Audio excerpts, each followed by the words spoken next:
After months of wrangling, the Senate has finally passed its version of the health care reform bill. The price tag, $871 billion.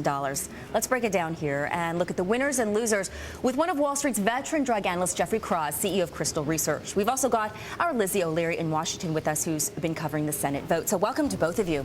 Jeffrey, great to have you on set. Let's begin here. First, your thoughts on the likelihood the House and Senate bills will reach compromise and what the final legislation might look like. I think they will reach compromise, but there's going to be a tremendous battle to be undertaken in January when they return, because there are a lot of the Democratic swing votes that they were able to obtain in the Senate that are very steadfast and locked in against some of the things like the public option or in favor of the public option. So they've got a lot of work to do before we see a final bill. Jeff, I want to ask you about one thing that hasn't gotten a tremendous amount of attention yet, and that is the idea of a medical loss ratio, basically how many cents of every premium dollar insurance companies are going to have to spend on care. In the Senate, we see it at 80, 85 cents. Does that impact insurer profits down the road, do you think? Down the road it will, but it's a very excellent point that people have really overlooked.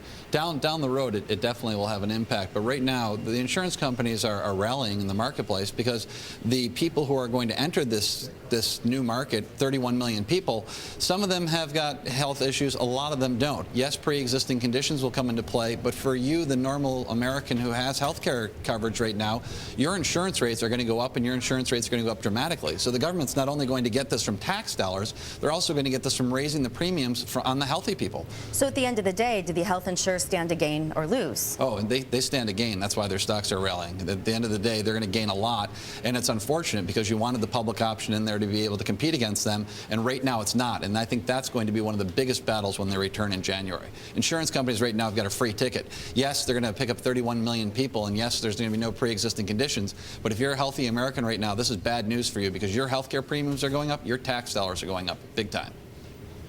Well, that brings us to one of these questions about whether these bills actually bend the cost curve. There are a lot of cost containment mechanisms, more in the Senate bill, but do we know yet whether we're going to start to see health care spending come under control a little bit?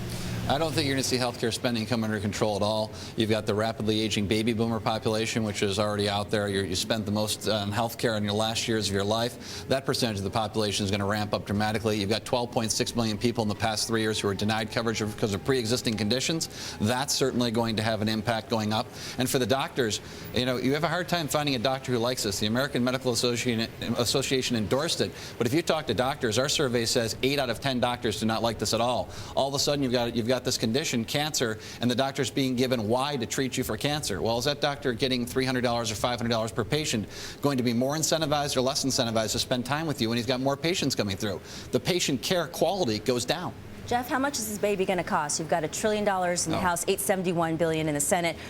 What do you think? Not even close. I think you're going to be close to 1.5 times the 871. You're going to be closer to 2 times the 1.2 trillion.